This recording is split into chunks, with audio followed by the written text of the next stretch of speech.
got sour, and then it goes bad.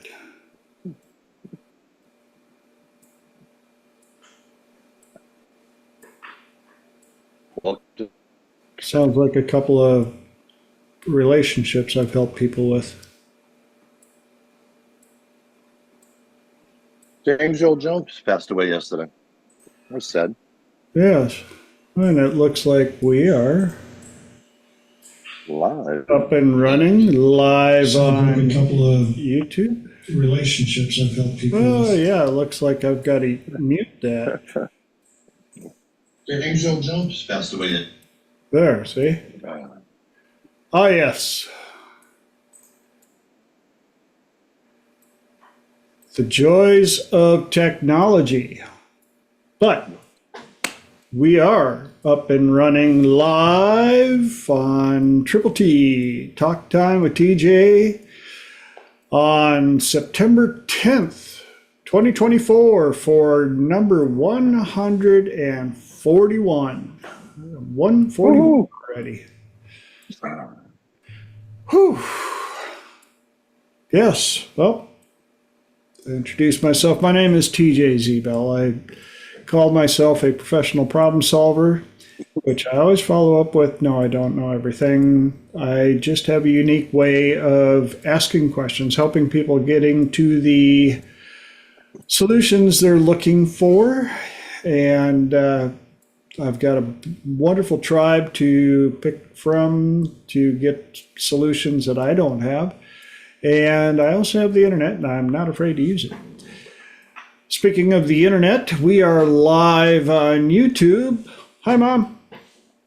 And for those of you on YouTube, please do all of the YouTube thingies. Click the subscribe button, ring the bell, leave comments, share with others, all the above. I appreciate your support. Also, I have a website, thetswb.com, thetallskinnywhiteboy.com. That is what it stands for, no matter what you find on the internet, so don't look it up. It is Tall Skinny White Boy. And I get the privilege of helping people with depression, anxiety, phobias, PTSD. I offer corporate coaching, training for all sorts of stuff, including, but not limited to, restaurant serving staff and realtors, new homeowners, car buyers, all sorts of fun stuff. Yes, I've had 8 lifetimes in the short time I've been on this planet.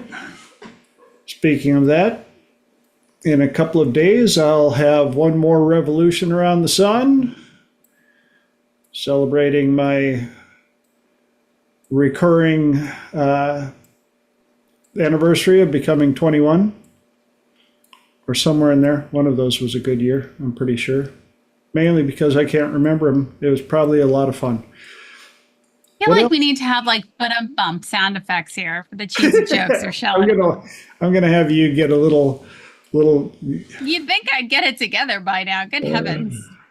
Well, you've heard most of my jokes already, so you know when they're coming up. What else we got? Time to introduce the tie. I figured for my birthday week, I would pretend I'm hot. And one of the hottest ties I got, look at that. Very cool. Including my 1950s set of cufflinks and tie tack. Very fancy. And for those of you watching for the first time, watching the recording or watching live, the way we do Triple T here is the first hour. I have 3 topics I do my best to get through. And then the second hour is open platform, open mic. Anybody on the call can ask questions, bring up topics, and then I let anybody on the call answer first because I like to learn as well. And then if there's anything for me to add at the end, when everybody else is done with their comments, then if I still have something to add, that's when I add my 2 centavos. But let's move on to anybody got anything they want to share from the last 7 days since we've been here? Any cool stuff? Ahas, epiphanies, breakthroughs, stuff they remember from topics from last week that helped them in the week? I don't know if this happens to anybody else, but I talk to the entire group, like in my head, throughout the entire week, and then especially on weekends. And then when it comes to Tuesday around 6:45, my brain goes, and it throws it out the window if I have not written it down. I don't know if this was anybody else's conundrum. I love that Mark's giggling. Yeah. On Sunday, you were talking a little loud. I couldn't understand what you was, what you were saying. It was a little loud. You got to tone them down on the weekends, It does travel. I won't lie. My voice is a traveling voice. Uh-huh. Anybody else got anything they want to share quick? Linda will not be with us tonight because it is her birthday today and she is celebrating with a good friend. I got a chance to chit chat with her for a little while, and so about now she should be on her way to having supper and having a wonderful time. So we're going to send out lots of good energy for her birthday celebration.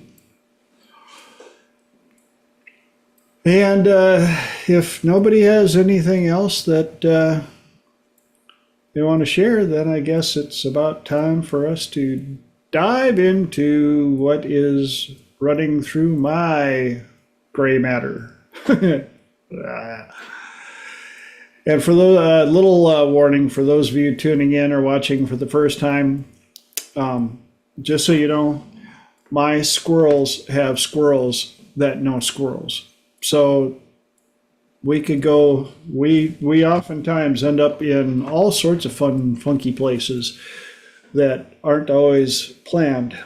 But enough of that. On to the topics. Tonight's topics: filthy rich, audio infections, and kind and angry. So, filthy rich. Anybody know anybody that's filthy rich? Lots of them. If any of you has anybody on the call read the book The Millionaire Next Door?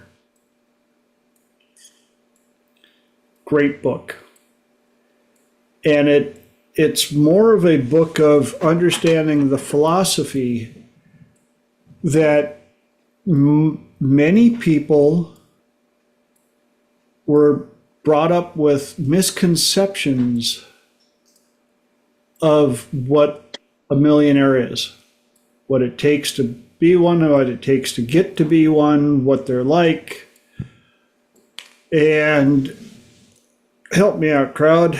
What kind of things did you hear growing up about money? Money doesn't grow on trees. What do you think I am, a bank? The best friend you'll ever have is $1 in your pocket. That's a good one. That was Dad. Yep. Great. Who else has something?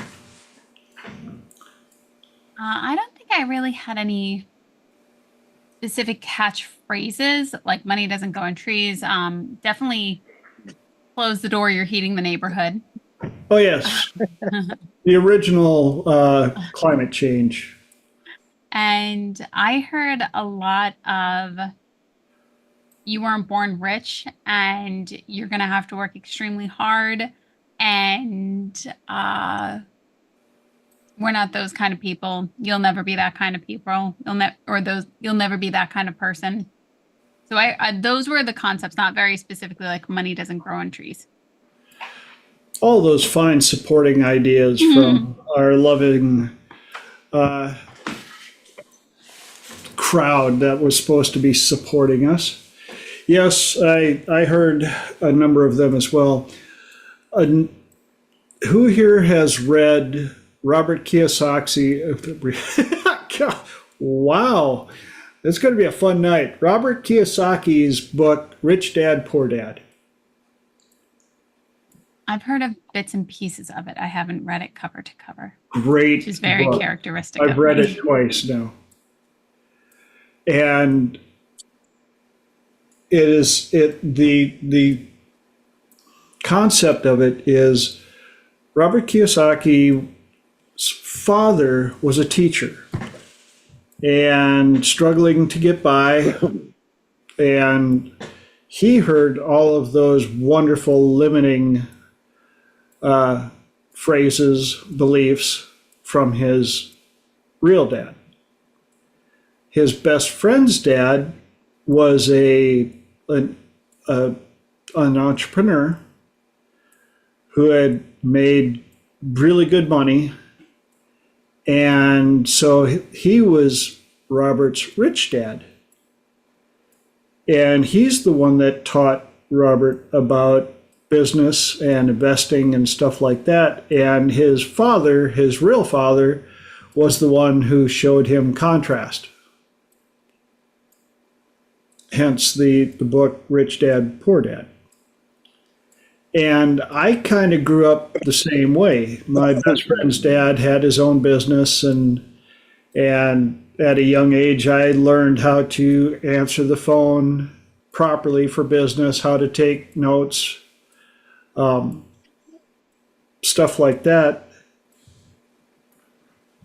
And yet, I still didn't grasp the whole concept of business.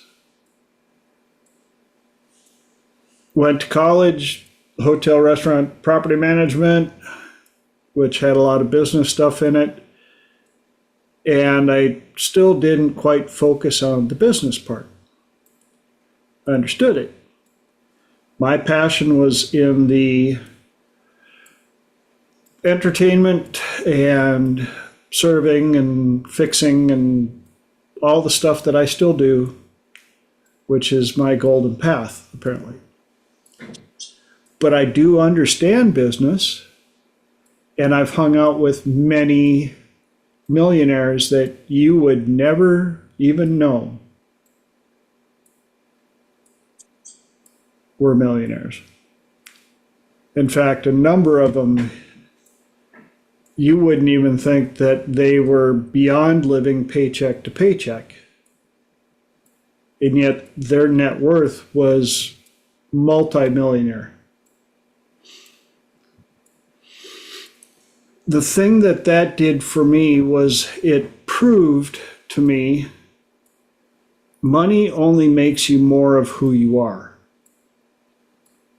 I've bartended in high-level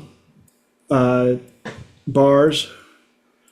I've also bartended in the divey of the diviest bars. And I've met millionaires in both.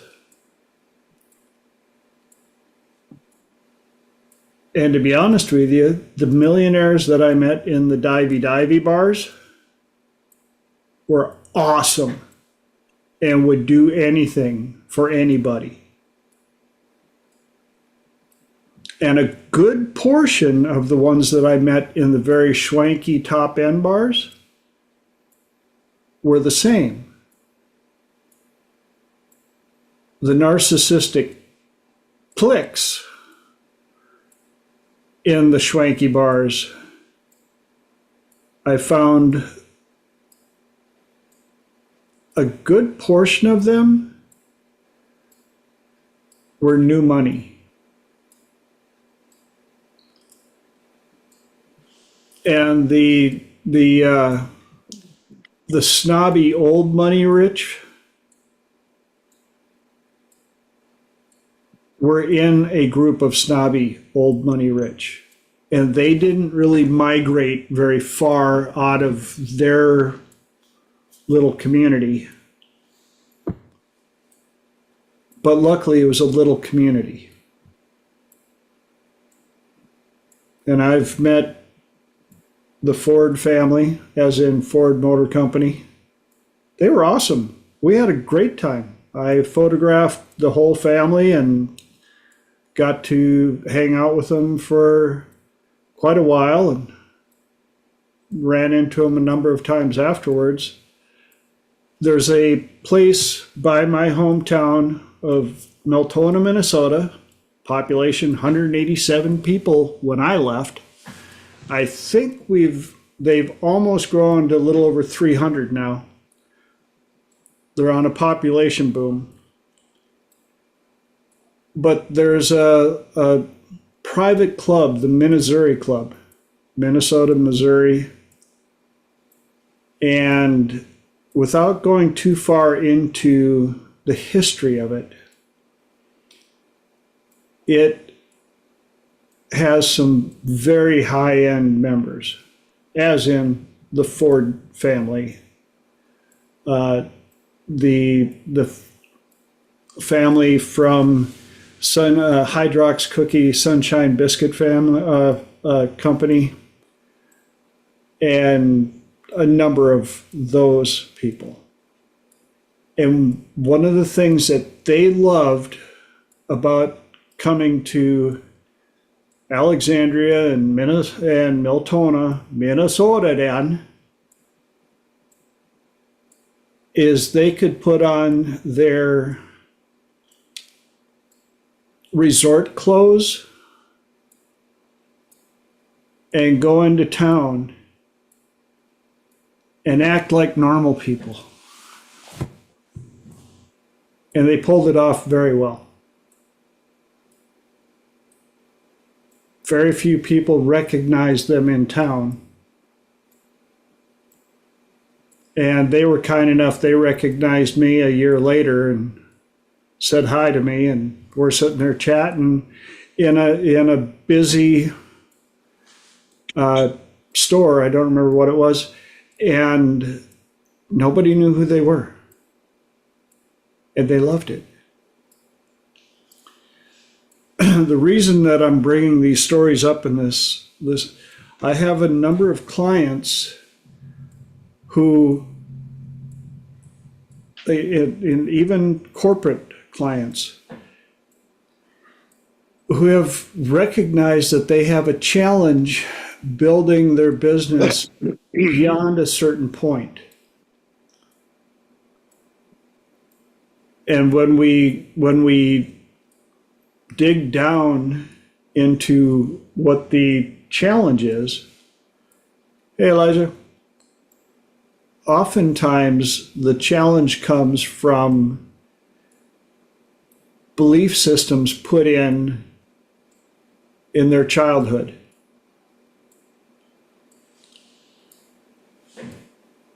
And it's interesting because when you look at some of the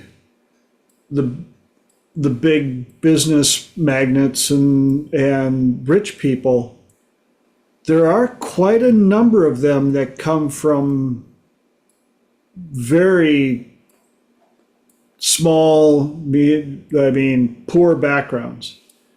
They didn't come from money. And what's even more interesting is the number of them that came from impoverished countries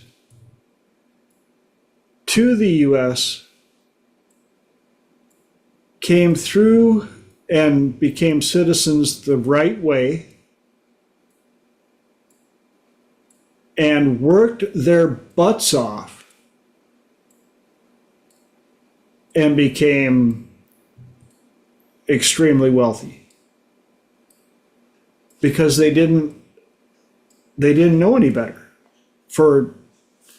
They just knew that they were in the land of plenty and all they had to do was hustle to get it.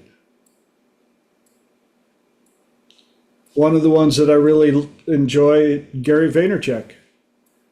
You look at his history, his family was not in money when he was a kid, and worked his butt off, worked in his father's business and built it up, and finally went on his own. Then he became a millionaire a few times. And I saw an Instagram reel that really struck me.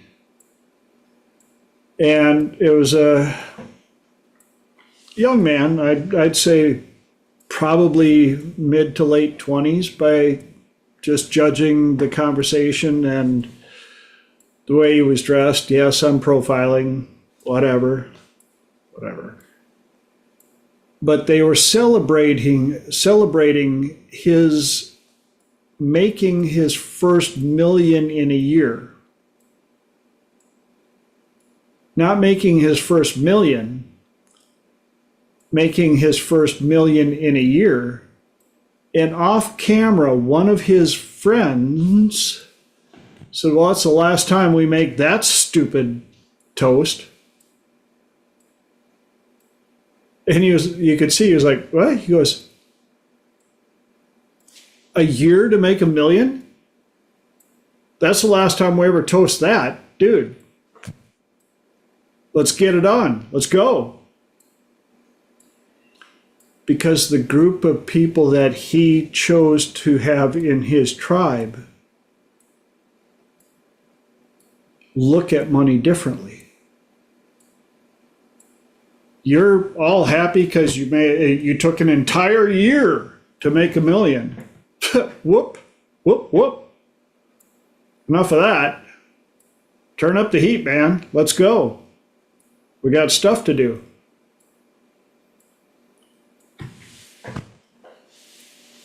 And I've met people like that. I've partied with people like that. They know what they want, but they also know how to compress time to get it. And they are so passionate about being passionate about their work that it's almost palpable when you're around them.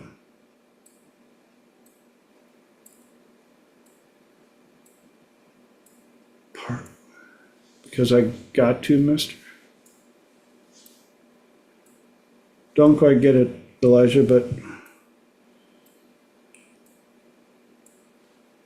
I think party, PARTY, because I got to, mister. There we go. Okay. Whew.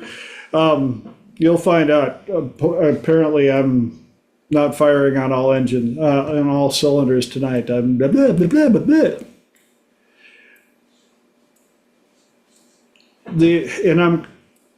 Please understand, I'm not out here pushing being a millionaire. But that thought process I've seen applies to people on all levels. From the, oh yeah, okay, yep. But I've seen it apply from those in the single wide and the double wide rentals all the way up. And again, it comes down to one of the protocols that I utilize with people, and you've heard it on here before, is financial thermostat. And oftentimes our financial thermostat is set by what we witness from our parents.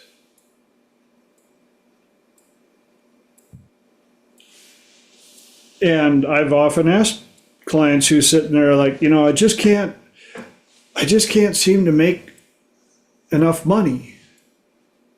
And first thing I'll ask them, well, out of curiosity, how much do you think your parents made? Well, I don't know. If you look at their lifestyle, were they living paycheck to paycheck? Were they struggling? Were they living paycheck to paycheck comfortably? Were they living paycheck to paycheck and building a retirement fund? Were both of them working to support the household? Was one of them working and the other one stayed at home to run the household? Was there only one making income? Was it a single parent household? How did you grow up? What did you witness? What was your best friend's living condition like? And so often that sets our financial thermostat. And for those of you that have not heard this reference from me before, if you understand enough about what a thermostat is in your house, if you're lucky enough to have heating and cooling in your house, I've lived in many houses that had no AC, but if you've got heat and air, you get to set your comfort zone. And the same thing happens with our financials. And on the bottom, we can get down so far before we hit that temp, that zone, that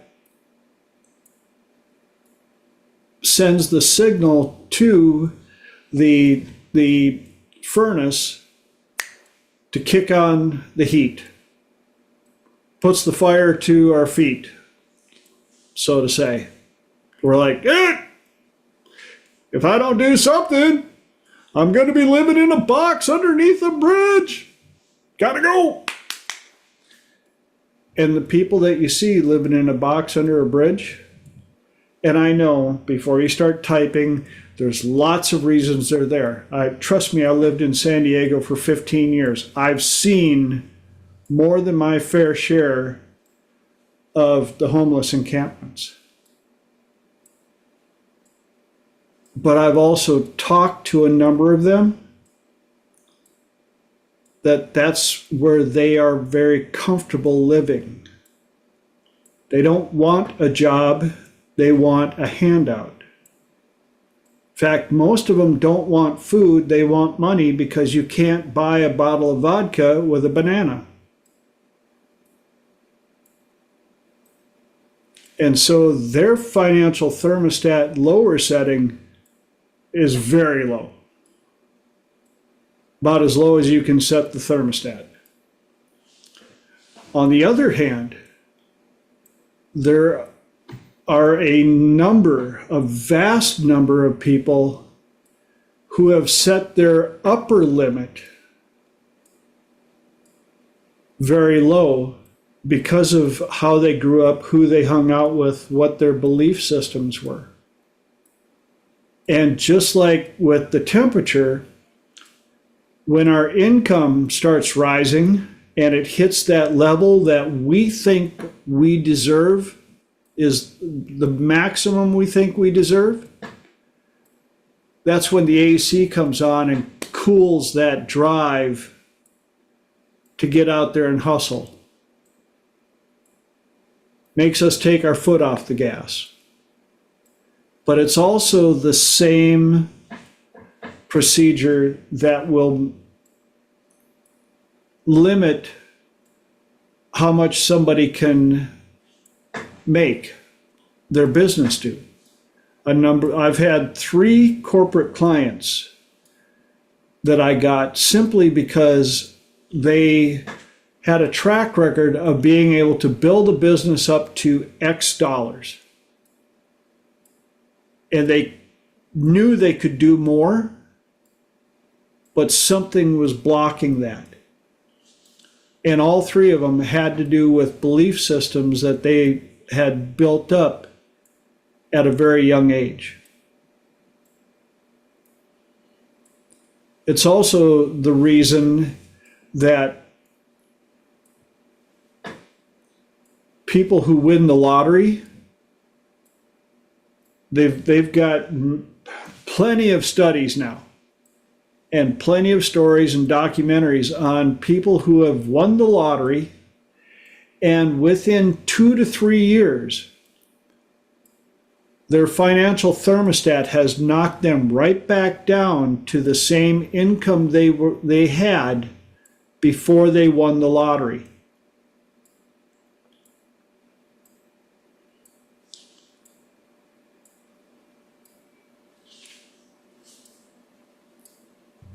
Lenora. So I think a lot about this topic. And what I have noticed is people often think, well, what is somebody going to pay me for? And when we talk about money and creating money, it goes back to, yes, to an identity, but also to really peeling back the layers and looking at your actual belief system and, for lack of a better word, seeing the matrix and going and being able to have that perspective that says, I'm seeing it down here and I can't see any other way. When I come up here and I have a different perspective, I can see how this makes sense. And then and I find it very impressive when there are some people who just like make that immediate shift, whether it is in one aha and everything just sorts through for them. My experience has not been like that, so I get a little jealous of those kind of people. But I also find it very interesting to have the layers. And now I feel like Elijah's questioning somewhere on the other side of the camera going, and when did you decide that? This is what I mean. When I talk to you people, I hear your voices in my head. Peeling apart the layers and really being able to say, it's not that I can't go be a vice president or I can't go be this higher role. I don't want that. So now what? And having to take that step back to admit that to yourself, that this isn't, I see what that role is here in this current circumstance at this current company, but what do I want? What do I really want? And that's where the journey is. That's where the experience is of doing the work and really exploring more about what you want, and then separating, this is what I want, but I was told I was going to do this. What will other people think? And it's really, really the emotional journey through that. Yep. And I'm glad you shared that because, yes, that's a very valid, viable part of the struggle for people that are looking at their financial thermostat, their lifestyle thermostat, and going, where should I set it? How do I change that? How do I adjust my values and criteria to justify changing my thermostat? And what I also hear a lot, well, what will my friends and my family think? And that voice is also very strong because there's a lot of, well, who do you think you are? Who do you think you are that you can, that you should have this nice house when we never had that? Who do you think you are that you should drive this nice car? Getting all schwanky on us. My answer is, I'm me. If you don't like it, I won't judge you for driving your 25-year-old POS that you've been complaining about for the last 22 years. That's your choice. That's your financial thermostat. But your reality doesn't have to affect mine. And my reality is mine, so leave it alone. Mark.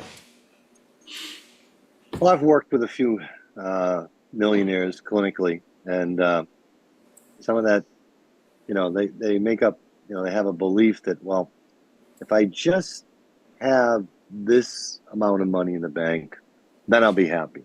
Yeah. Oh, yeah. Then the skies will open up. All these beautiful women will fall into my arms and love me for who I am, not my money. And then when they hit that number, it doesn't happen. Yep. And have you ever seen the show Millionaire Matchmakers? Millionaire Yes. Matchmaker? Mm-hmm. Yeah. Those guys have no game. They have no idea how to socialize, how to attract, woo, and win, a beautiful woman, but they had this belief that if they just had X amount of money in the bank, then all these things would happen. And and then they get that number and it doesn't happen, and they have to come to grips with them. They threw everything of true value on the fire to get to that number, relationships and everything else. And then when they got to that number, it wasn't what they believed it was going to be. Exactly. And that's programming. Well, and that's also why I constantly say money only makes you more of who you are. If you're a whatever narcissistic plick, more money makes you much more of a narcissistic plick. If you're a loving, caring, giving person, money gives you more options to be a loving, caring person. Some of a good portion of the millionaires that I knew, they're the ones that were out running all of these fundraisers and all of these things to help churches and help this orphanage, and they're organizing all of these things to give out and help others. The only thing money does is it takes away your worry about money, and then it gives you four more worries to go with that. Somebody going to try to scam me out of it. Somebody going to kidnap a loved one and ask me to pay ransom. It takes away that worry about money, but it gives you like four in its place, four other ones. But if you're trading in, what am I going to be able to afford to eat? What do I have to put back in the cart? How am I going to pay you've got the worries. If you're a worrier, I would rather worry about the rich worrier or the rich worries. Yeah. Than the poor worries. Because I've had plenty of the poor worries. And I've been with the people that had the potential for rich worries, but many of them realized that worrying was a waste of time. And they didn't make much money by worrying, so they just went out and made more money the other way. And I'm sorry, Elijah, it looked like you had a comment that I... Yeah, just a couple of things really real quick. I don't want to take too much time. First of all, when someone's like, who do you think you are? Or what do you know what I mean? That bit that you were talking about when people judging you. Yep. My immediate response is, did you know that horses only have eyes on the side of their head? And sometimes in a horse race, they put blindfolds on them. And it's like, well, thanks, I couldn't see where I was going anyway, and now you blindfolded me. And the horse in the race has no idea whether it's winning or last, the back of the pack, somewhere in the middle. It just kind of runs its own race. So why the hell are you watching other people and so concerned with what they're doing? You should be just running your own race. Amen. Right? Amen. So the reason that works so well is because the sudden weird comment of horses having eyes on the side of their head just kind of disrupts their pattern and like what we're talking about, right? But then you make a point that kind of links it back together, and then they're like, oh, okay, I suppose he's got a point, right? Secondly, I don't remember. The squirrel went away. I don't know. I can't remember. There was something else, but it's gone. That's the thing about them squirrels. They will show up with great stuff, but if you don't grab by the tail, they will run. It was something about what Mark was saying, but it's gone. It'll come back to me at some point. No, I'm glad you brought that up because that's a great analogy.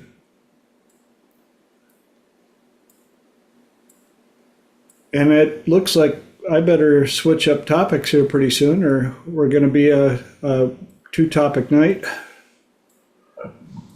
So if this one kind of adds into it. Audio infections. You guys have heard me talk about them before.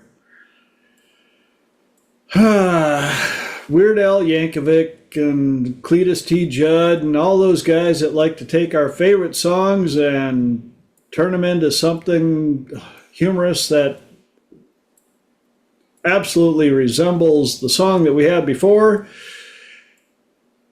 And then we find out how much fortitude we have when the original song comes back on to not be able to hear the other song. The reason I bring this up is I had a little epiphany. I've talked about it before where I've been listening to was it Amazon Music or whatever, and a good portion of the songs that come on have the lyrics, pretty much karaoke style. And so you can see what the words actually are. And as much as I've been into music my entire life, I'm still seeing words that I'm like, that is not how I've sang it since I first heard that song. And then it bugs me because I didn't change the lyrics on purpose. That just happened to be how I heard the lyrics. And so I believed that that was the right way, and I sang it that way every single time since. And then I see the correct lyrics on the screen in front of me, and I'm like, doop, doop, doop. Oh, okay, that's how it goes. And I noticed after that, when I hear that song again, my version is still stuck in my head, but I know it's the wrong one. And so I'm fighting hard to try and sing it the right way. Now enough time has passed for me that I have enough collected music that I've learned that I was singing it wrong, that I learned what the right words were, that I learned to sing it the right way, and now I don't remember how I sang it the wrong way. And it struck me that this is kind of like when I work with clients on limiting beliefs, especially stuff that was limiting beliefs that they've been saying to themselves for so long, and then they find out, yeah, that ain't right. That's a limiting belief. That you don't have to believe that. And the next time they get into a situation and that belief pops up,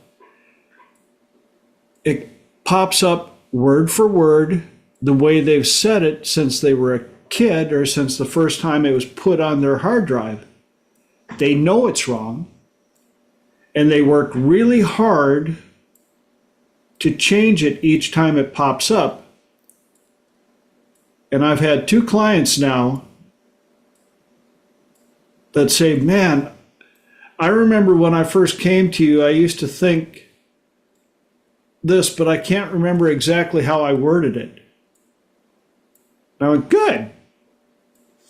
Leave it.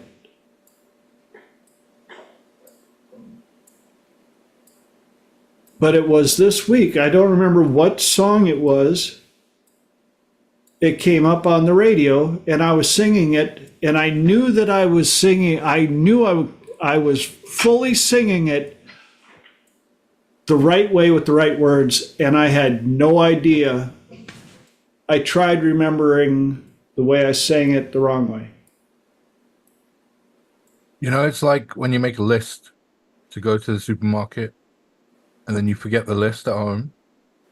You're at home and you're in the supermarket and you think you got everything that was on the list. Mm-hmm. And then on your way home, you remember that you forgot something on the list, but you're not sure what it was. Yep. Just as your key hits the door, you remember what it was on the list that you forgot to take before you get back to the list. How do you keep track of all those things? You know what else I can add to that from lots of experience, and then I'll let you. Will you tell me how you remember that stuff, and then I'll tell you what normally happens to me. So it's when you let it go. It's this whole, the whole art of letting go. Yeah. When you try hard too hard, you block yourself from Yes. receiving the information because it's so in the forefront of your mind that the rest of your mind doesn't want to try and override you because it thinks that because you see your unconscious mind thinks very literally and not in logic, and it thinks that because you're thinking of something, actively focusing on it, then it must be important, therefore it should not mess with that thing Mm-hmm. because that thing clearly is important because you're paying attention to it. But the moment you stop paying attention to it and your mind gets busy doing something else, your unconscious mind comes in the background and says, oh, that's not correct. It's actually this way, and fixes it. Uh-huh. So you have to become conscious of something else to the extent where you forget the thing that was bothering you so that your unconscious can take care of it, so that when you go back to remember it, you can now remember what it was you want to remember instead of what it was that you couldn't forget before. Now, clearly. And for those of you watching the recording or at home, come out of trance and don't operate machinery for a few minutes. Just take it off. Amnesia is actually a really, really, really good tool. What if you could forget to smoke a cigarette?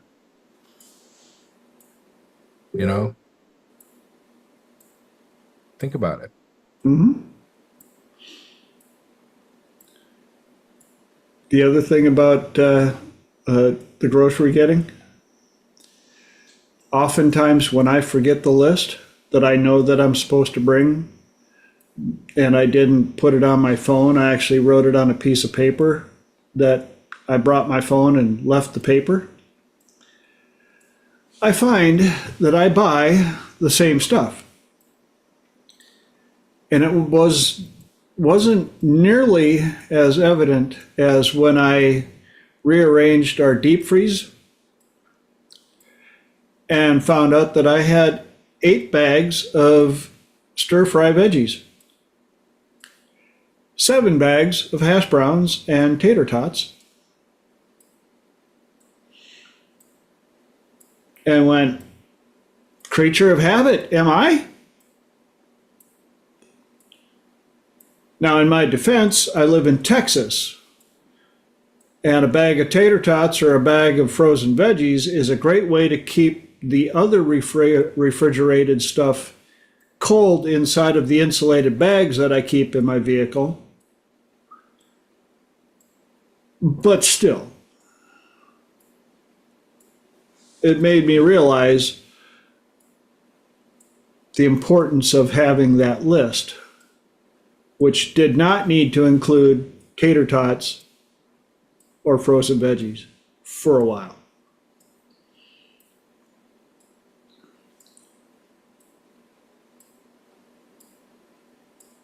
Any other input or ahas on audio infections and reframing limiting beliefs and those little voices that like to tell us things we can't do instead of telling us things that we can do? And I've even had clients who still have limiting beliefs, and when they bring it back up and we go through it again, they're like, consciously I know that I'm not going to end up homeless and destitute, but I've been singing the song for so long that I forget the words that include, I am not going to end up homeless and destitute. Been singing the lyrics the wrong way for far too long. And so sometimes you have to write the lyrics down the right way so that you can sing them properly each time the song comes up.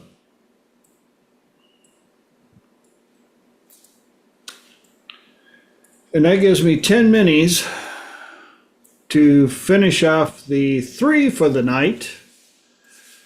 So if we don't have any other questions, or you can bring them up a little bit later, we're going to move into kind and angry. Kind and angry comes from one of my clients who has done amazing transformational work on themselves.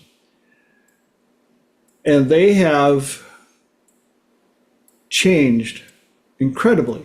In fact,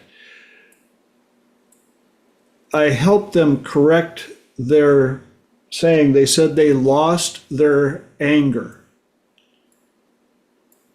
And I said, did you really lose your anger? And you could never get it back? You can't get angry? Or did you find a great place to store your anger so that it doesn't escape when it doesn't need to? And they said their challenge in this new life, this new personality, has been finding the balance of being kind and forgiving and still hanging out with some of their old friends who don't understand that part. And I'm going to throw this in for a mix a little bit. They're from Jersey. And last week when we talked about regional training, when I brought that up with them, they were like, oh my. And I said, yeah, so how do y'all greet each other in Jersey? I can't repeat it here because this is a family show. But the words that came out their mouth was, and that's how you say I love you. And so it was politically correct for them to yell and be angry at people back home because of regional training. And now that they got their anger under control and found a great place to store it until they needed it, it suddenly hit them that some of their current old friends, including high school, 1 or 2 high school friends, didn't get the memo and started enjoying, they felt like a doormat because they mistook the difference between kind and, what was the other word? They realized that they could be kind, but they didn't have to be lackadaisical about how they were treated. They were allowed to still have access to their anger. They were allowed to be angry about people treating them like a doormat. It was okay for them to be angry and say, you know what? I don't need to be around you. If you're going to send me an email when you're drunk and belligerent and tell me about what a piece of trash I am because I've changed so much and how I never hang out anymore, we don't get together, we don't drink, we don't get drunk, we don't say nasty stuff to each other, which means you don't love me anymore, it's okay for them to get angry about it and go, you know what? Peace out. I don't have to read your entire email. If I get 2 sentences in and recognize it as another drunken rage, and I can go to another room in my house, in my domicile, in my abode, in my good energy, and look forward to the new tribe that I'm building,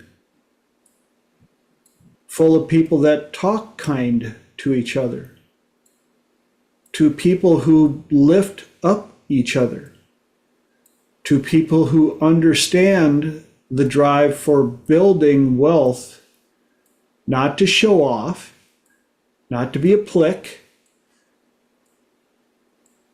but to have the resources to save my family if I need to not worry about certain things, to make choices I want to make when I want to make them. And when I brought up the definition of financial freedom, and I've had 3 of my clients now that I've said, what is your definition of financial freedom?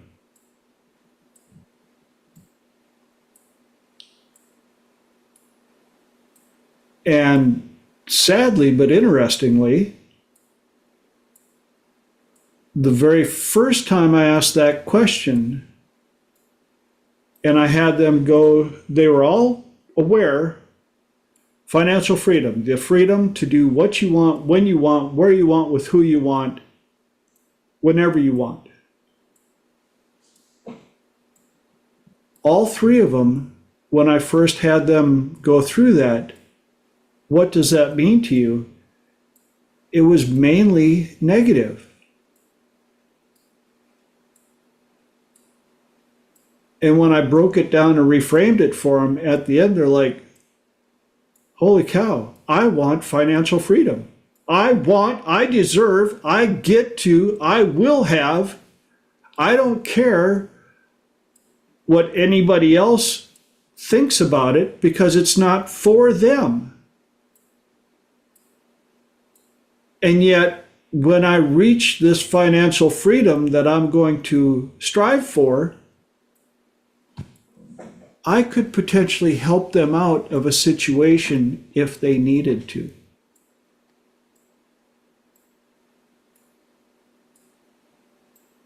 And I don't have to do it in a narcissistic, fine, who's the one that helps you now,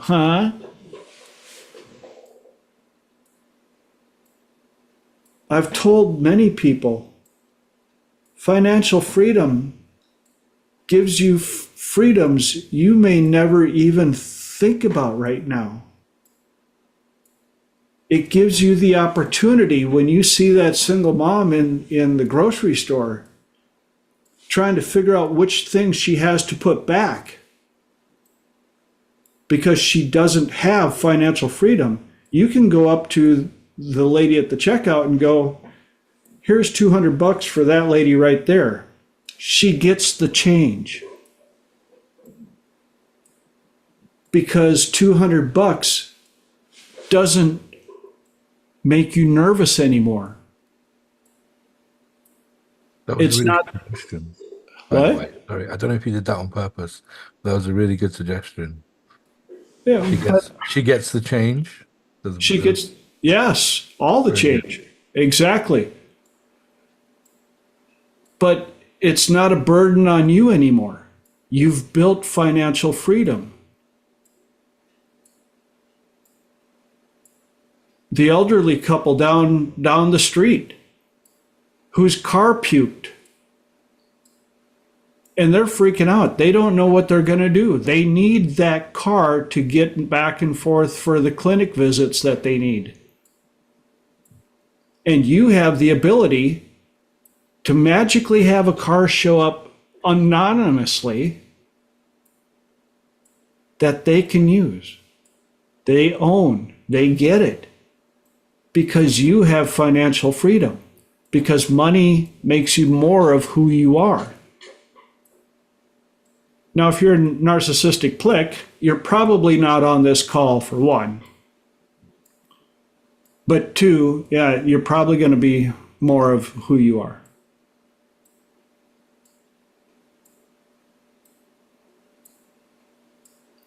But this is why I help people with their financial thermostats. Because there is so much money and abundance on this planet that drug dealers have houses with bedrooms full of $100 bills and gold and silver and stuff because they don't think that there's any scarcity. They just want more because money makes them more of who they are.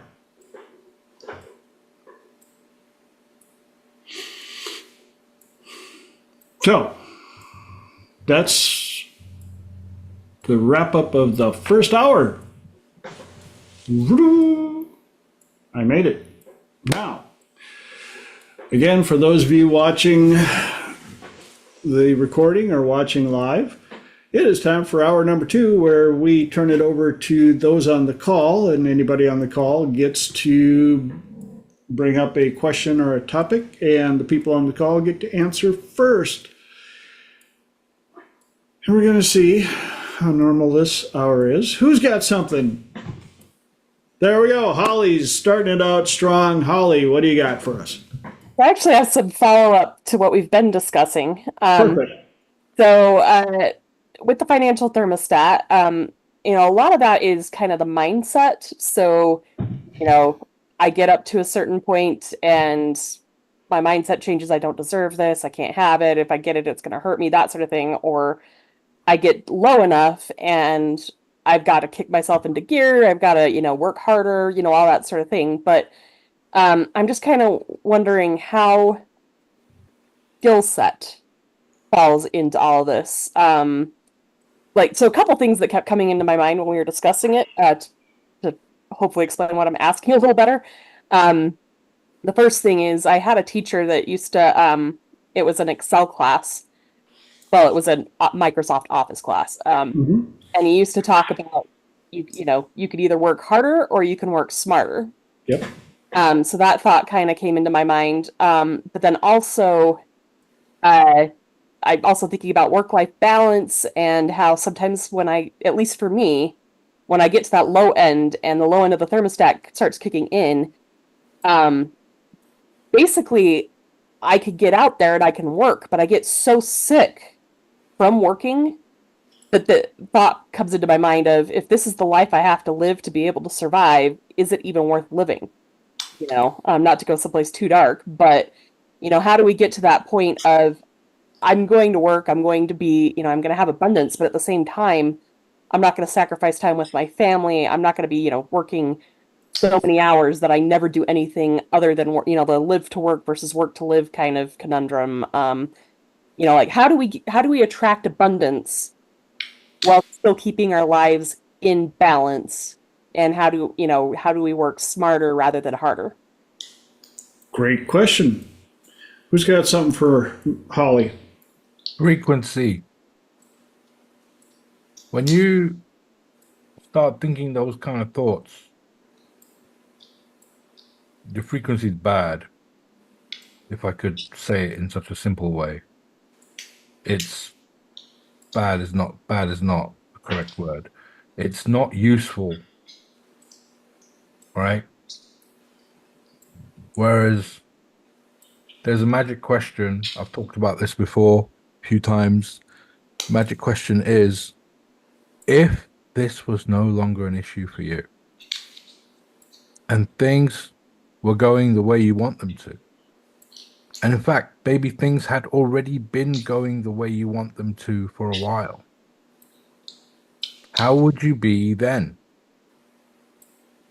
And the answer to that usually would be something to the effect of, I'd be free, I'd be content, I'd be comfortable, I'd be, whatever that positive state is when things are going really well. And the follow-up magic question is, what's that like for you? And in order to explain what being free or being comfortable or being content is like, you're going to have to go into the state to describe it. And once you are in the positive state, then you are no longer in the negative state, and you have the opportunity at this new higher frequency to take back control of where you're directing your attention, where you're putting your energy. And automatically, because you're in that higher frequency, you are now connected to everything else that's on that higher frequency. The connection is instant. When something is at 8 hertz, when you're at 8 hertz, you're automatically connected to everything else that's 8 hertz. You can't pick up something that's at 15 hertz if you're at 8 hertz until you tune the dial on the radio, right? So if you're thinking like, oh, it's not worth living, or it's not worth doing, and I'm losing time with my family, like, that's what you're connected to. That's what you're putting out. That's what you're going to get back. As within, so without.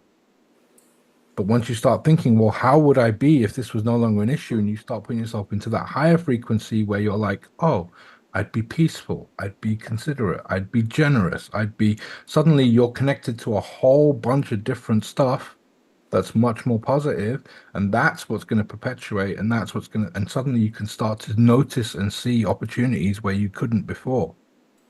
It's just a question of, can you kind of take that off autopilot, readjust it slightly, and then set it back on autopilot, so now you're on this level instead of that level. Does it make sense? Polly, does it make sense? Yes, it does.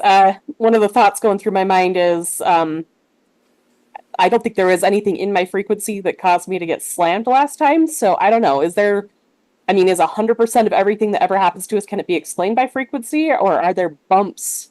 Like, we all have bad days, right?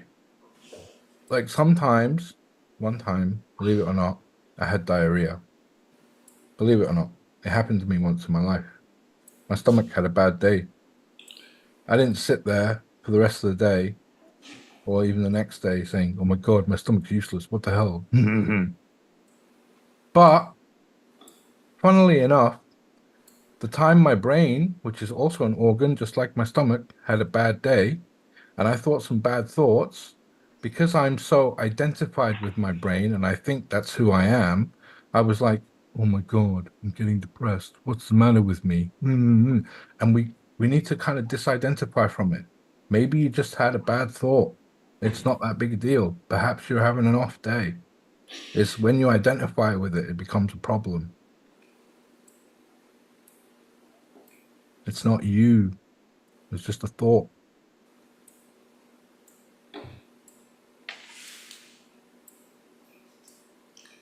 Great input, Lenora.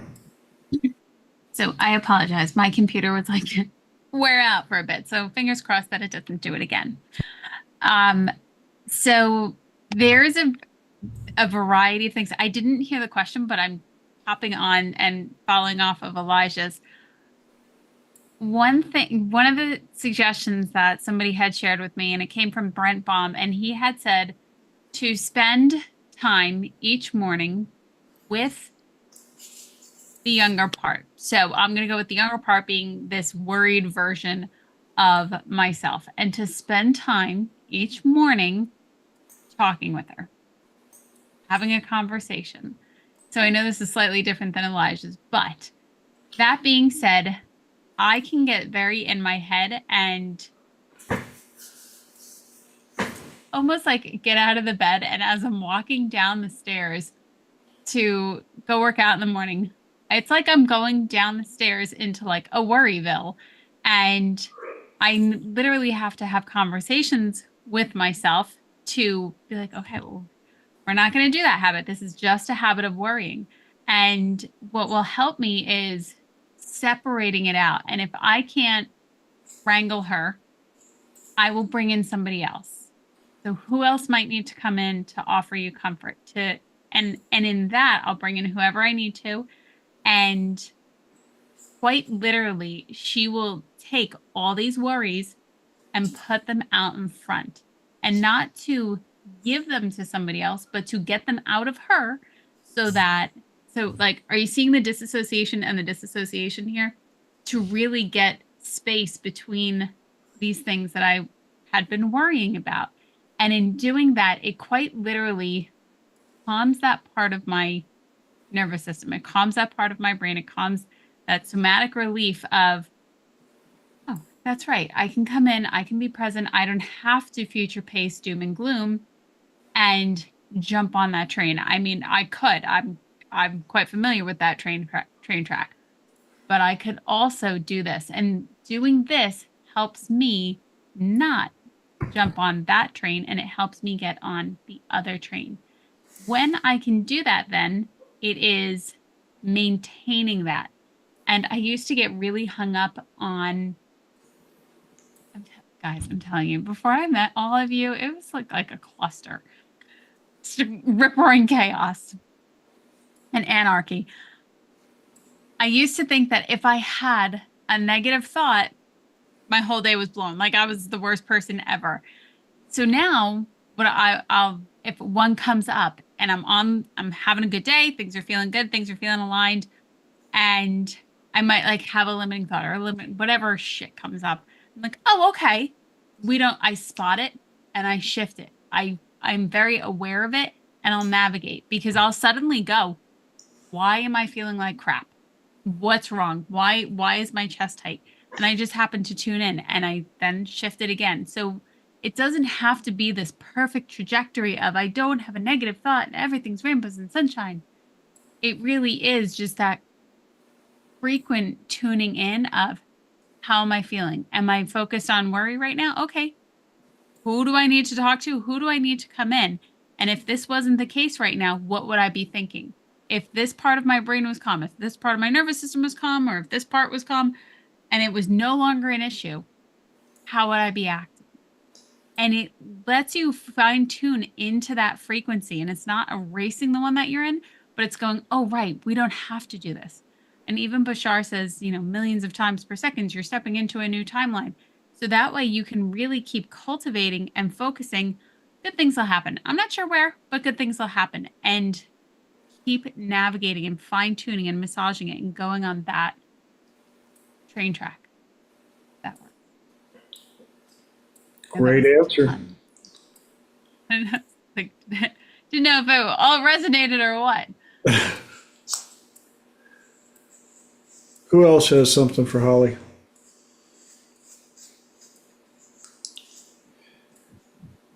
One of my squirrels brought up an analogy, and it reminded me, it's kind of like driving a vehicle. And I've done some stupid shit in my day in vehicles. I've driven way too fast on motorcycles. Sorry, Mom, for the times that I've scared you. And also for the times that I was probably the only driver in the car that could have gotten us through the situation. That could have ultimately gotten everybody in the car killed. And I know people that have close calls in their vehicles, and they allow that to take away the pleasure of driving to the point where they won't drive anymore. And I have friends who have adult children who don't have their driver's license because of belief systems they've given themselves about operating a vehicle. And all of this can go straight into the same concept of there are lots of different ways to get to your future. And if you keep looking at, well, this one time in the past, I was driving on ice and I slid right through a train stop sign and there was a train coming and it just barely missed me and I could have died. I mean, literally, I could have died and it would have been my fault. And if it ever happens again, I know I'm going to die. Well, one, part of it was out of your control. It was ice. Two, you learned that when conditions are icy like that, be very careful around train tracks and intersections.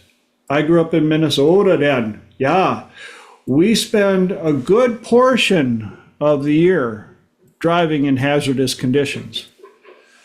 If it's not snow, blizzard, and ice, it's rain that your windshield wipers cannot keep up with on high. Or winds that will literally blow semis over. You learn real quick when it's that windy, if you have to pass a semi, you kick it down. You get past them as quickly as possible or you do not pass. And so you learn things, but you can sit there all you want about I saw this happen one time, or this almost happened to me, or this could happen, or I saw this video of this happening to this one person and they died. And yet you're still here. You can still hear my voice. You've survived 100% of everything life has ever thrown at you up until this very point. You are stronger than anything that life has thrown at you so far.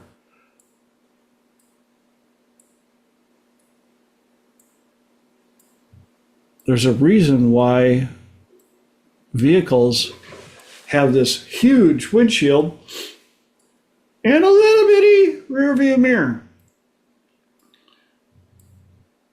It's only to remind you of where you've come from and what's behind you.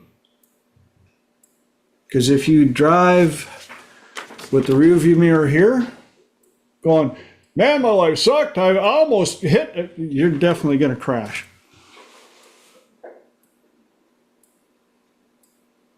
And I know too many people that drive like this. Look at everything that's happened to me in the past. My life sucks. Oh my gosh, I can barely drive. Well, take the rearview mirror and throw it out the window. That's not where you're going. Go forward. You've already survived all of that. The potholes, the ice, the black ice, the mud, the person that ran the stoplight, all the above. Be the best driver you can. Pick the best road you can get onto. And pick a great frickin' destination because you can do it.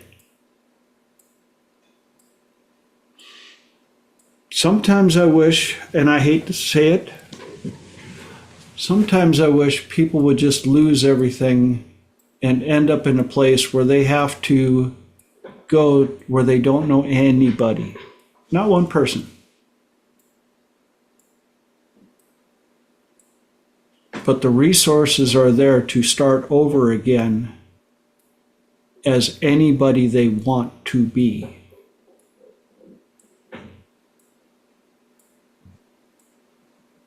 That whole witness relocation program, no offense, there have been a couple of times I thought about it like, But I love my mom too much to disappear that deep. But my year in Europe, where mom was a very, I love you, mom, very expensive collect phone call. So I only did it a few choice times. One time was from the Eiffel Tower. Whoop, whoop. It was like 3 in the morning and mom got to answer the phone. You have a collect call from TJ. 3 in the morning. Are you okay? I'm like, I'm fine, mom. I'm just calling you from the Eiffel Tower. Thought it'd be cool. Second story. She's like, oh my God, blah, blah, blah, blah. I'm like, mom, this is expensive. We gotta, but are you really that? Yes, I am. I'm gonna let you go now. But how are you doing? Are you getting food? Yes, mom. Live. Be a little dangerous. It's worth the run. I know. Lenora, you had your hand up? One thing that really had stood out to me, especially when there was something, this was a few years ago, and it was me, my journal, and a lot of tears. And I would write, what's stopping me if I solve this? What's stopping me from getting better? What's holding me back from getting better? If I solve this, I then have to deal with. Sometimes the things that we focus on are protective and we hang on to them so that we don't have to move to the next step, so that we don't have to look at something else that could be just as painful or more painful. So staying in this version,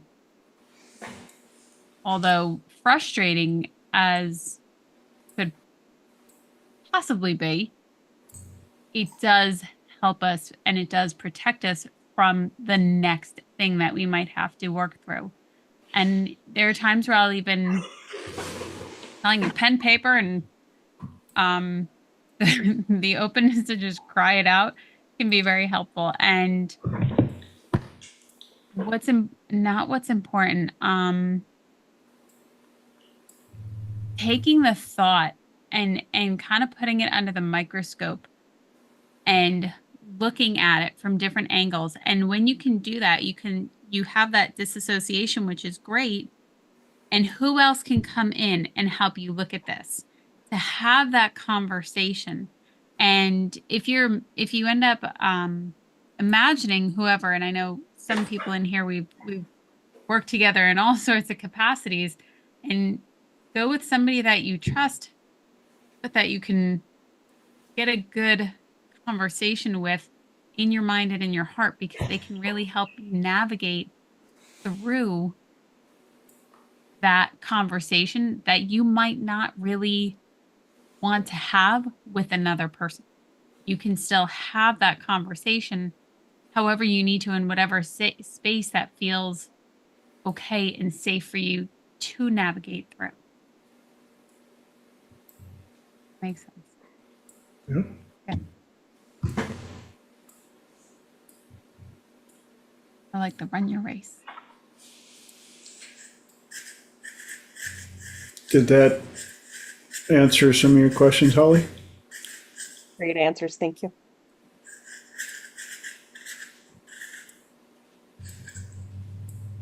If you got that all answered, do you have another question, another topic? Somebody else got another question or topic we can run with?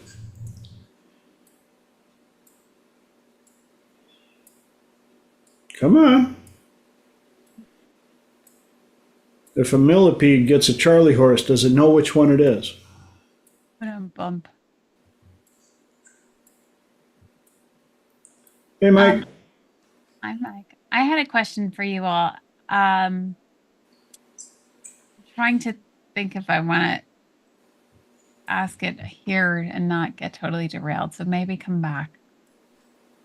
Oh, no, I definitely had a question for you. Oh, goodness. Yes. Squirrel. Okay. So the question was, what do you notice about your own personal growth? So when you're clearing things or when you're helping a client and you notice, oh, you ended up clearing something too. How quickly do you notice the world shifting around you? And what does that do for you? Ooh, deep question. Who's got a deep answer?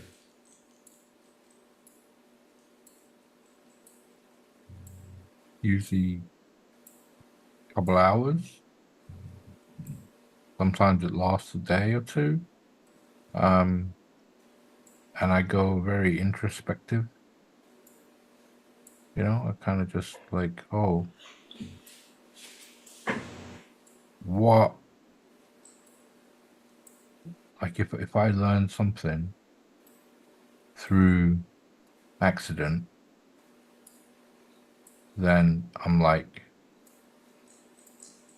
what else does it mean? You know, and I start redefining things.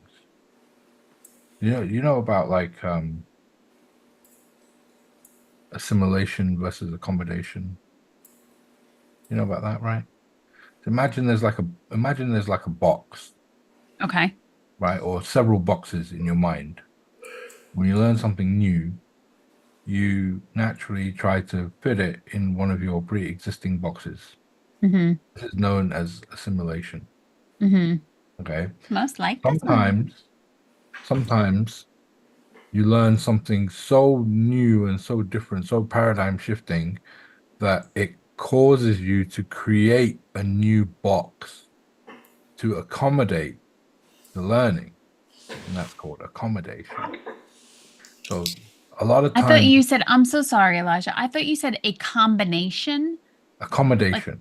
Yeah, accommodation. I'm sorry. Yeah. Back on Like board. staying in a hotel accommodation kind of thing. Gotcha. I Yeah. thought you meant So like you combination, have like spin to, the yeah. lock. Yeah. So when it doesn't exist, when it doesn't fit in one of your existing boxes, you have to create a new box to accommodate it. Mm-hmm. And when that happens, that's like an aha kind of epiphany moment. And then you kind of spend, or I say I kind of spend the next at least couple of hours and sometimes a few days rearranging my boxes, you know? I love the way you said that. Yeah. I had, oh, go ahead. Yeah. No, that's I it. like Just the, I'm done. I like the way you had said that, that rearranging your boxes, because I had a huge shift the other day, and TJ was the one that helped navigate because I was in a financial question of array. And what I noticed was that for the next 24, 48 hours, my younger self would literally come with like, well, how does this work now? Like, how does this work now? And they kept bringing like trying to have an old thought. And it was like, oh, no, this doesn't fit anymore. So that's really interesting the way that you had said that with boxes and seeing where they fit and then reworking the boxes, accommodating them. Yes.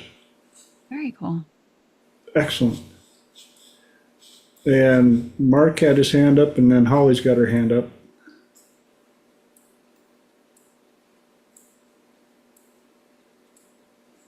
Go ahead, Holly. You go for it. Well, I have it on my website, on psychologytoday.org. When you change the way you look at something, everything you look at changes.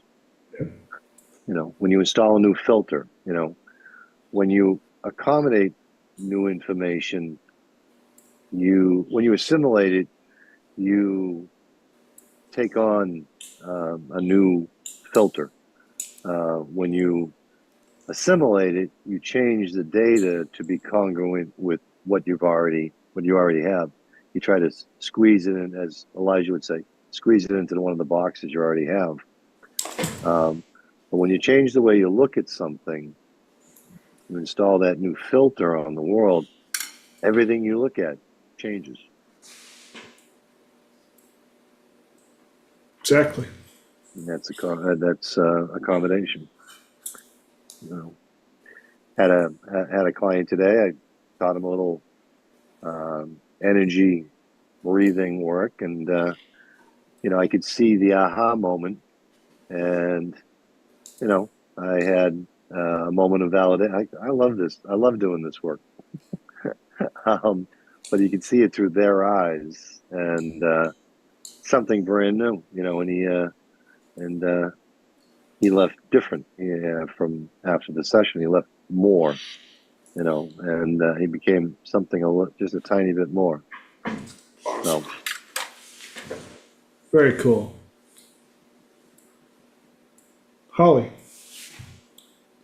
So I've been working on a model. So short answer, I'll get into the long answer in a minute, but short answer is I think it depends on what changed, what needed to be healed, what category it comes from. Now, I don't think I have a complete comprehensive list of categories yet, but so for example, one category that I believe exists is all of the things in our life that has already healed, we just haven't realized it healed yet. Then there's also, like for instance, the common example given might be when you were 2 months old, your mom needed to go to the bathroom and left you, in your car seat or your bed or crib or whatever to go use the bathroom. And because you were 2 months old, you thought your mother was abandoned. And that's the message you went in. And all you need to do, now that you're 30 years old, 40 years old, 50 years old, 60 years old, whatever it may be, if you could tell your mind, oh, wait, I wasn't even abandoned. My mom just needed to use the bathroom. That's a biological function. And she came back. Once you could give that understanding and update that part of you that's meant to keep you safe, you've already learned all the lessons that need to be learned. You've already gone through all the healing. You already knew she came back. You already know she loves you. You just need to go in and basically let your subconscious mind know that you've been healed. I find sometimes those can be instantaneous healing. It's really cool. And once it's healed, once you have that understanding, once you realize that's where it came from, boom, it's healed. Now, sometimes, I'll get into sometimes it stays healed and sometimes it comes back again. And one of the reasons it might come back is because it gets reinstalled, and it can be reinstalled either because of habits of thought that we have or because of habits of things that people around us say. So a lot of that's going to depend on, and so sometimes when we go back and, say, well, we cleared this, why did it come back?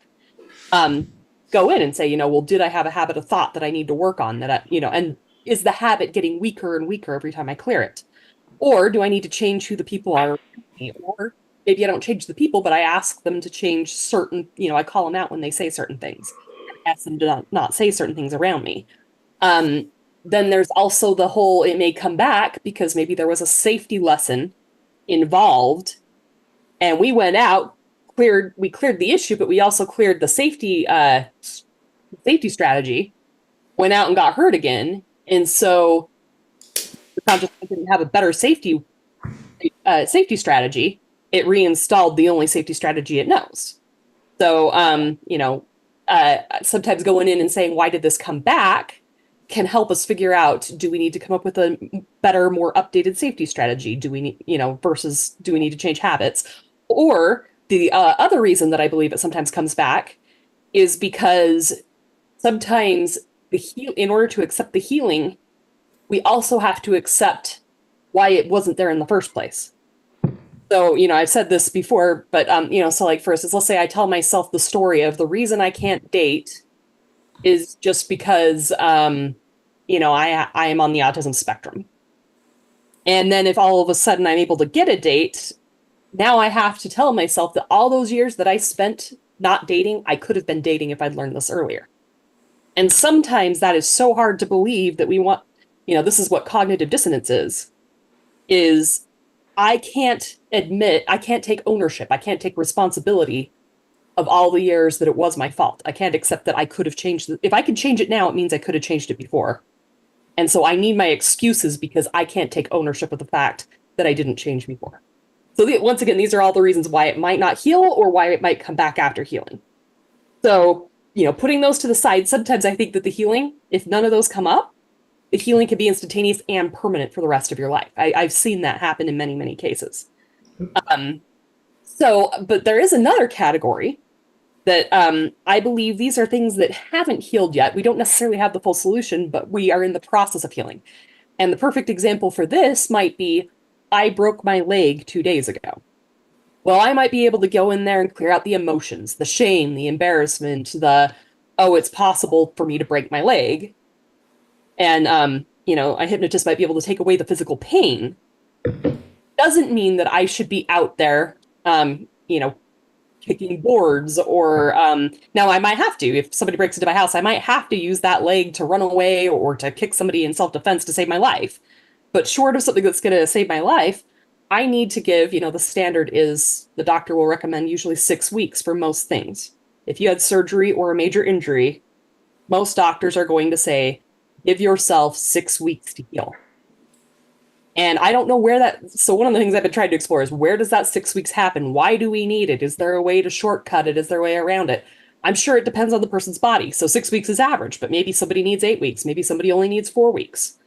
And a lot of us, are tempted to push ourselves in those 6 weeks, and then we re-injure it. And now that clock starts over again and there's also the, getting into physical pain, maybe somebody set the bone wrong, so it needs to be rebroken and put back and aligned into place. So I think a lot of times when we're going in, so like I said, there's the category of it's already been healed. No additional healing needs to happen. We already have the safety strategies in place. We just need understanding. But there's also the stuff of, okay, this is a currently open wound. Maybe I'm in a relationship with an abusive spouse and I need to leave this person, but leaving this person is going to require having a safe place to sleep. Maybe I'm going to need to know, especially if I have a kid, how am I going to keep my kids safe? How am I going to make sure that we have food tonight? In this brief period, maybe I need to file a restraining order. Maybe I need to say no for the first time when I've been saying yes for a long time. There's different levels of abuse. Maybe it's somebody who's been abusing me and doesn't even know they're abusing me because I've just never had that hard talk with them. But that means I found the answer, but I actually have to take different action. I have to build different habits. I have to build a different version of me in order to get the healing. And that's going to take longer than something that I already am that new version of me, if that makes sense. Because I actually, like I said, the extreme example of I've got to leave an abusive spouse versus, maybe I have, a family member who every time I go to a family function says negative things to me. And maybe I need to have that hard conversation of saying, I know this is the pattern that you like to speak, but this actually hurts me. And next, this conversation, you have to be very specific, but when you call me fat, even though you think you're joking or you're being teasing, I will not accept people saying that to me anymore. And next time you say it to me, maybe I don't come to the next family function. There will be consequences for this. And having that conversation, if I've never had it before, is going to be more than just the, I still need to have it, if that makes sense. And then there's going to be the period of holding to it, because as soon as you have a boundary that's new and fresh, the first thing somebody's going to do is they're going to test it. And, if I haven't ever had the boundary before, holding to it, maybe I fall through the first time. And maybe I've got to do it a second time. Maybe I only hold part of it the first time. So, yes, I like to set boundaries and defend them till death. Yes, yes, yes. That's a whole nother category. But there's another category of, Jordan Peterson said something that just really stuck with me, that when we look at the things that traumatize us, the things that other people have done to us or not done for us can traumatize us. But what traumatizes us even more are the things that we didn't do, that we believe we should have done, and the things we did that we believe we shouldn't have done. There's something even more traumatic about facing who we are and what we have done, because we actually have to take ownership of that. When someone else hurts us and we're able to go in and, ultimately process what happened, whatever it may be, at least the blame, the responsibility is on the other person. Yes, the responsibility of healing is on us. We have to own our part, but there's something comforting about knowing I didn't do this. And there's something completely different about having to confront wow, I actually did do this. Maybe somebody, whether it was intentional or not, somebody else got hurt by it. So there's a different healing to forgiving ourselves and to becoming a new person than there is to, forgiving another person. And once we have the healthy boundaries intact, becoming, a different version of ourselves. So, and I'm kind of rambling, but the point is, like I said, I think that there can be instantaneous change. There's sometimes change that we need to give ourselves space for healing. And when we try to move too fast, we just basically re-injure ourselves and have to reset that time on that clock. And then there are times where the healing, it doesn't. So step one is uncovering what we need for the healing, but step two is implementing it. And that process may need to be repeated. And then, like I said, the final step is also, do I need to reinstall the change and do it multiple times because I'm reinstalling it because of habits, because of thought patterns, because of things people around me are saying, or because I need in order to remove a suboptimal safety strategy, I need to reinstall a more optimal, healthier safety strategy. So hopefully that makes sense with all that rambling.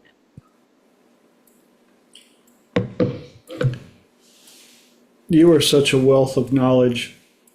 You need to give yourself more credit. Completely. Thank you. And one little thing I wanted to add to the question about getting change from working with clients all the time. Proof is, how many topics do I bring up on Triple T where I'm like, yeah, I was working with a client today and had this aha. It's one of the advantages, I think, of being in this line of business, of helping others, because there's so many different aspects of the human condition that we get to experience. And we get so many people coming to us for help as agents of change with human stuff. And correct me if I'm wrong, all of us on this call are humans. Ugh. Yes, except for Elijah. Lies! Do you guys know, I realize the answer is probably no, but do you guys know who Zlatan Ibrahimovic is? Who? He's a Zlatan Ibrahimovic. Oh, He's a Swedish football player. And when I say football, I mean soccer, clearly. yes, Right? of course, clearly. And he is one of the biggest egos that has ever walked this earth. So full of himself, and he's so outspoken. He's like more than Muhammad Ali was, right? This guy loves himself to bits. But the thing is, he's got the game and the plays to back it up. There. He played for 9 different teams in 9 different seasons in a row in 9 different countries in Europe and won the championship wherever he went. Wow. Okay. So this guy is serious. Anyway, so he calls himself a lion. This is coming back to what you're saying, we're all humans. He calls himself a lion. And he was sitting in an interview with a sports correspondent person, and he was like, and the interviewer was like, well, who do you think is the best striker in the Premier League right now? And he said, oh, I like Aguero. Aguero is really good, and Lukaku's very strong, very powerful, And the interviewer says, well, I noticed you didn't say yourself. And he goes, lions, they don't compare themselves to humans. So it's just when you were saying just now we're all human, I just kind of remembered Zlatan saying, well, Some of us might be special, you know? But I like the part that you added, that as full of himself and as cocky as he is. Oh, he's not just talking rubbish. He can back it up. Yeah, He's no, real that's why I good. say, Yeah. when you have the ability to back it up, then I said that's the difference between bragging and advertising. Don't believe me? Here's my track record. I'm the best swimmer ever, says Michael Phelps. And they're like, oh yeah, whatever. He goes, But do you not think that there's like, do you not think there's even more power in being humble? there is, but there's also, we've proven that there's a certain level of power, especially in certain environments. Muhammad Ali, this guy, to build yourself up, because you have to have that level. Yeah, because the environment is adversarial. Yes, if you bring yourself into the ring and you're being humble, going, I'm a pretty good fighter. I got the moves, and Muhammad Ali is like, I float like a butterfly, sting like a bee. You're going to come in here and you're going down. And you're like, I think I'm going to do pretty good. Pop. Everybody got a plan till they get hit in the face. We got 15 minis. Anybody else got a question or topic to help us finish out the night? And don't wait for the other person. Go ahead. Just if you got a topic, that question that's on your mind, throw it out there, please. Times are burning. I got a linguistic question. Linguistic question. A bit of a joke, really, but you know. How come noses run and feet smell? What? Nancy liked that one. See?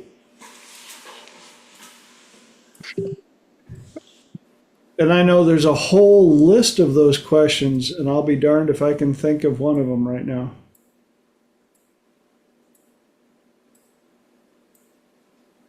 There's one, I have to write it though. You have to read it. It's not for speaking. Holly's got her hand up. Okay, I do have kind of a follow-up question to everything we've been saying. If nobody else has any questions they're going to jump in with. So we talk a lot about surviving our past traumas. And I'm just kind of curious, what is the difference between surviving and recovering? And is surviving enough, or is recovering necessary? And is recovering always possible? Great question. Who's got an answer for her? Can you repeat it once more, Holly? What is the difference between surviving and recovering? And is survival enough, or is it necessary to get to recovery? And is recovery always possible? Or is it sometimes survival is all that we can have and we have to make the best of it? For me, I would define. Oh, sorry.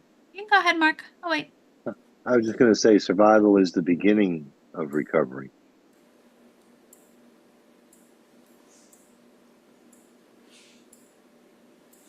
I like that one. And recovery is Gotta follow always the- possible. What was that, Elijah? Recovery is always possible. Not just recovery, but like, you know, being better than you were before you fell. You know, in Chicago once, there was a great fire, and all the merchants, all but one, packed up and went to California and New York to restart their businesses, except for Marshall Fields. Marshall Fields stood there and said, "Gentlemen, on that very spot there, I shall build the world's greatest department store." And it still stands today. Today, I believe it's a Macy's or a Sears or something, but it still stands there today. I love when Elijah comes in with a story. Are you done, Elijah? Are you complete? I think so. I might chime in again at some Okay. point. When I think about survival, I think about and very specifically, you use the word, and I went to two scenarios that I've experienced in my life. So for me, surviving is being alive the next day. After whatever happens, you survived the event, as in your pulse still goes, your heart still beats, you're still upright. Recovery, I think there's layers to recovery. I don't think it's necessarily, for some, it might be, one aha and that's it. They can move beyond it. I think recovery is not necessarily forgetting, but having a neutral response to it. Just being like, yeah, that sucked. And I can talk about it and I'm not going to burst into tears. It's not necessarily the topic that I might stay on and talk about for 2 hours. But that to me is recovery, is that it's neutral and it doesn't dominate your thoughts anymore. Mark, great answer, by the way. Absolutely. I was in London many years ago after Al Qaeda had set off some bombs, and I was wondering what the people were thinking. And I talked, I had bobbies at the tube station with submachine guns, and I was talking to some of the people, and their reframe of the trauma was to compare it to what the IRA had been doing for many years. And one person said, "Yeah, Al Qaeda, the IRA has been bombing us for 50 years, and Al Qaeda sets off 5 bombs, and we're supposed to wet ourselves." So he took they took the trauma and reframed it as to what and even though people survive traumatic events like the bombing on the tube, and but I thought that their mindset was admirable, that they immediately went to they went into survival mode, and I'm sure that I'm sure during World War II when they bombed London, they were going, it was going, never fell, and they were going to rebuild it. Again, they had the right mindset about that. They may have been bombed out, but they're going to rebuild it. So survival, of the traumatic event, led to a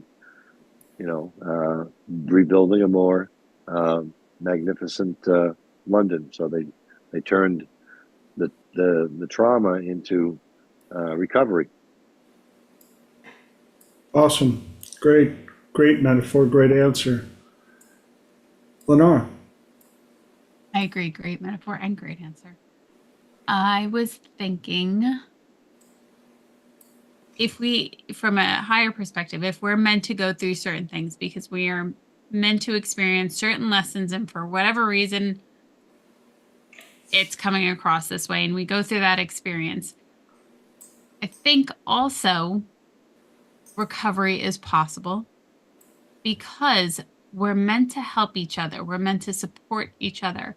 However, somebody helps another person, and it might be the next person that gets you to the next person.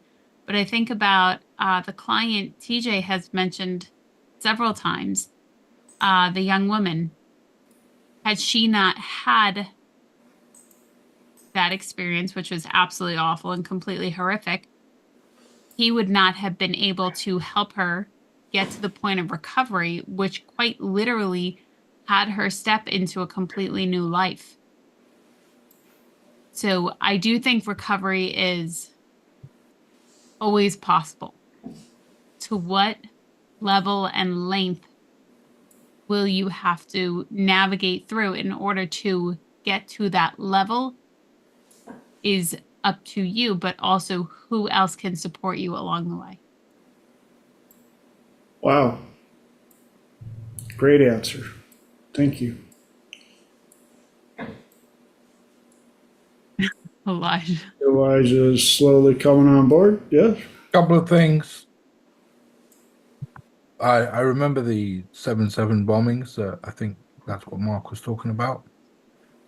The next day, in the busiest tube station in the whole of London, there was a big sign that said, "All terrorists are kindly reminded that this is London, and no matter what you do, we will just drink tea and jolly well carry on." So that's one thing. And I think recovery is one of those things that even after you feel you have recovered, you don't forget, you know, like my mission in life, as much as some people might say it's to help people or to educate or to share what I've learned or to whatever, really, and I've never really shared this with anyone, my mission in life is to create the most solid foundation ever conceived. Because each time I fall, I don't fall as far as I fell the time before. And then I get up and I create an even more solid foundation so that the next time I fall, I don't fall as far as I fell this time. And it's a constant upgrading of my own foundation, because I'm sure I will fall again, just not as badly as last time, right? And that kind of reminded me of a couple of lyrics from a Take That song called Never Forget. And it says, never forget where you've come here from. Never pretend that this is all real, because someday soon, this will be someone else's dream. Meaning you're falling down, your low point will be someone else's dream. And they will look up and be inspired by your recovery. Right? So it's always a continual, perpetuating thing. Like it never stops. Great answer. Thank you for sharing that. Mark. Well, trauma is something that happens to you, and recovery obviously is a choice, but it's also a challenge. And challenges should be met with the attitude, okay, how much energy, effort, and resources do I have to devote to fully recover, from whatever life has thrown at me. So, trauma is the event, and then, you can get stuck in the event horizon and always be recapitulating it, or you can get going and take it on as recovery as a challenge, and just keep going. Go. Meet the challenge, and how much energy, effort, and resources are you going to devote to overcoming the challenge and to be able to recover fully? Amen. We've got about 3 minutes left. One little thing I wanted to share. Those of you that know me really well know that I've survived a few different interesting things, and one of them that connects me to all of you that got me here was choosing to do my internship in Yellowstone Park in '88 when we had the big fire. And I survived it, got evacuated twice. But it's not so much about me as the park survived as well. And there was some weird stuff going on. I mean, there were there were animals, there were deer and elk and buffalo that came right into the parking lots of the communities because they had to get away from the fire. And they were more afraid of the fire than they were of us. But in that situation, they were very docile. You may have fooled yourself into believing that they were tame. But what was happening was so surrealistic, I'm sure, for even them, that the reality of going into our area where they usually stayed away from seemed safe. And I've seen pictures of the park progressively since that event,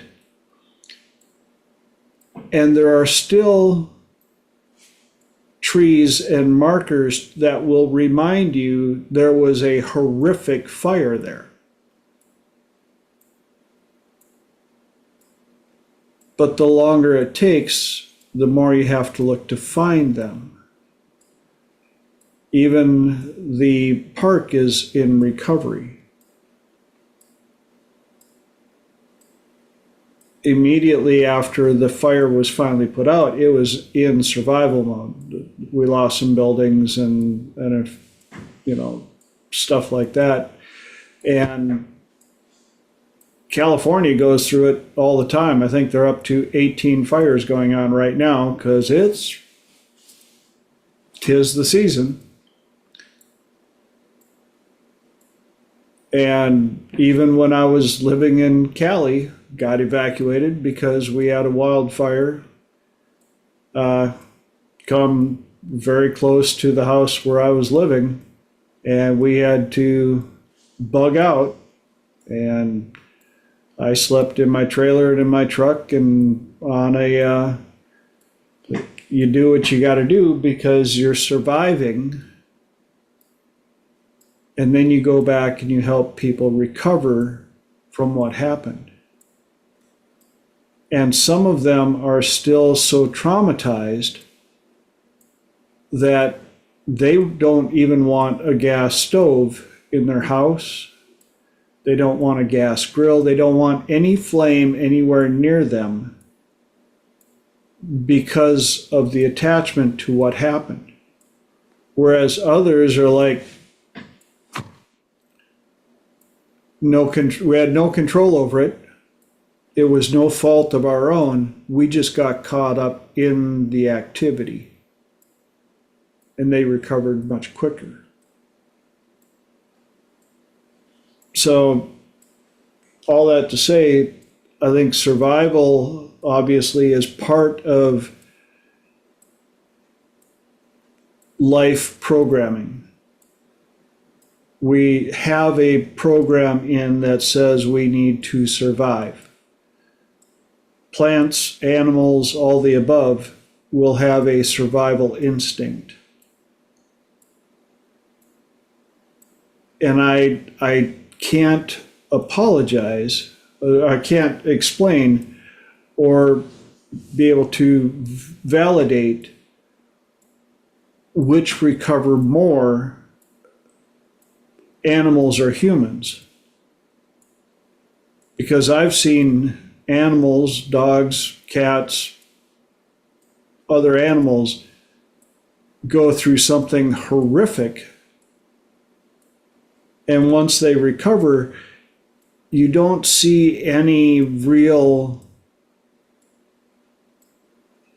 proof that they're still traumatized by what happened. Not nearly as much as I think humans do. And unfortunately, we're out of time, so maybe that's a topic for next week or a question or something like that, but it's something to think about. But right now, I got to think about thanking all of you for sticking around. For those of you that are live on YouTube, night, Mom, love you. And for those of you that have watched the recording all the way through, thank you again so much. Please do all the YouTube stuff. Click subscribe and ring the bell and share this with as many people as possible. It's not about me. I just want to get the word out to help as many people as possible. And for those of you that did invest your precious commodity of time, I will always say I don't have the vocabulary to thank you properly, because time is the one thing I haven't figured out how to reproduce. You all on this call will know. You'll be the second to know as soon as I figure out how to do it, because I will give you back as much time as I can. But until then, again, thank you for sharing your precious commodity here on this platform for all the people that benefit from it. So until next week, please go out, live the best life possible, make the world a better place, enjoy your life, live big. Like my buddy Scott used to say, 100 miles an hour, 10-foot wheel stand. And I love you all. Have a great night.